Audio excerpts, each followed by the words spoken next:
Hello, friends.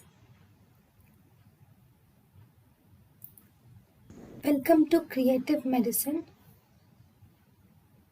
In this lecture, we will learn about Class 6. In class 6, everything is normal, but the fundus of the uterus does not become dome shaped. The fundus has started becoming dome shaped, but there is a dimple in the center, so it does not become dome shaped. Arcuate uterus has the best reproductive prognosis. Then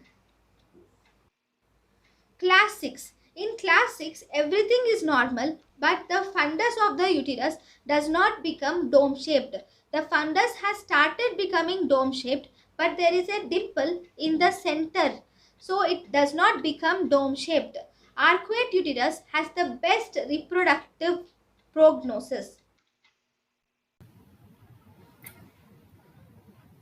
thank you and thank you for watching.